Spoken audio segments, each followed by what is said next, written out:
November 11th, 1918, the 11th hour of the 11th day of the 11th month. It's one of those moments in history that's just etched into our minds, right? It was the exact instant the guns of the Great War were supposed to finally fall silent. After 4 long years of just unbelievable carnage, the entire world was literally holding its breath, waiting for peace. But that silence didn't come quite soon enough. Okay, let's get into it. 2,738. Just let that number sink in for a second. That's how many men were killed on the very last morning of World War I. Now get this, they died in the hours after the Armistice Treaty was signed, but before the ceasefire actually started. They were casualties of a war that was, for all intents and purposes, already over. And this brings us to a really brutal and strange moment in history, the 11th hour paradox. You see, the armistice was signed in a railway car at 5 o'clock in the morning, but it wasn't set to take effect until 11 a.m., a nice symbolic time. So for 6 whole hours, the killing had a deadline. It's just a bizarre and tragic thought. So let's take a closer look at what exactly was happening in those final gut-wrenching moments of the war. This is the part that is it's utterly heartbreaking. Look how close these men were to making it home. At 10:45 a.m., just 15 minutes before the end, the last French soldier, a man named Augustin Trebuchet, was killed. Then, at 10:58, with only 2 minutes to go, George Price of Canada fell. And then, at 10:59 a.m., a single minute, 60 seconds, before the guns went silent, an American soldier whose name we don't even know became the very last combat death. Just incredible. So you have to ask the question, right? Why?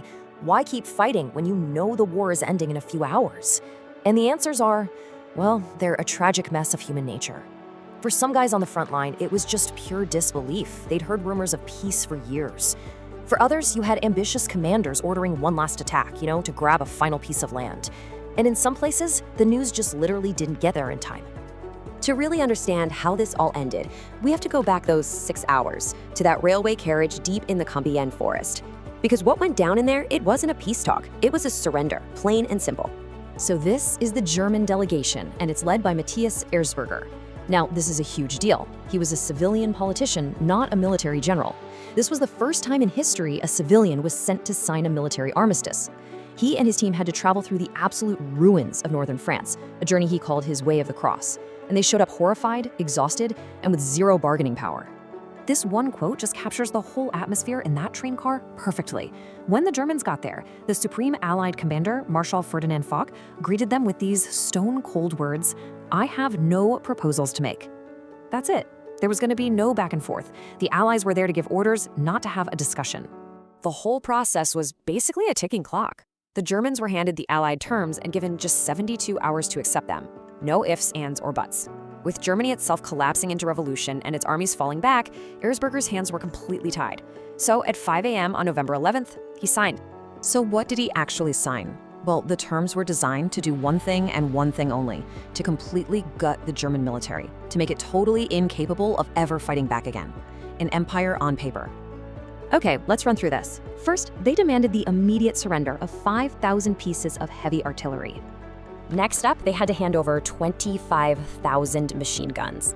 And to top it all off, 1,700 airplanes, which was basically their entire air force.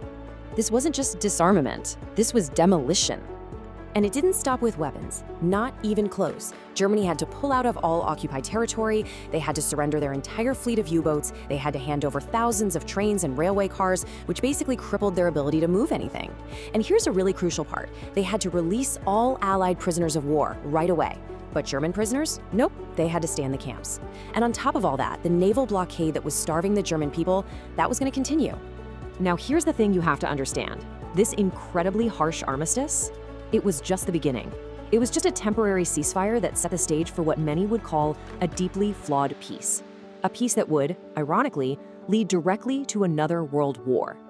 Just look at this comparison. The armistice was a military surrender, right? But the Treaty of Versailles, which came 7 months later, took things way further. It forced Germany to sign a war guilt clause, making them take all the blame for the war. It stripped away 13% of their territory for good, and it slammed them with reparations of 132 billion gold marks, a number so huge it was basically impossible to ever pay back. That temporary ceasefire had become a permanent, punishing peace. And what happened to the man who signs the armistice, Matthias Erzberger? He became one of the most hated people in Germany. He was seen as a traitor who sold out the army. In 1921, right-wing extremists murdered him. He was a victim of the toxic stab-in-the-back myth, this poisonous lie that the German army was never really defeated but was betrayed by its own politicians. But when you strip away all the politics and the treaties and the blame, what are you left with? You're left with the human cost, and it is just staggering. So in this last section, let's just focus on what was truly lost. 20 million. That's the estimated total number of people, soldiers and civilians, who died in World War I. It's a number so big it's almost impossible to wrap your head around. An entire generation just gone. And this table kind of breaks down that incomprehensible number. 3.2 million in Russia, 2.7 million in Germany, 1.7 million in France. These aren't just statistics on a page. Every single one of those numbers represents a family torn apart, a future lost, a scar on these nations that would last for a century. So how do you even begin to remember a loss on that scale? Well, in 1919, King George V of Great Britain suggested an idea.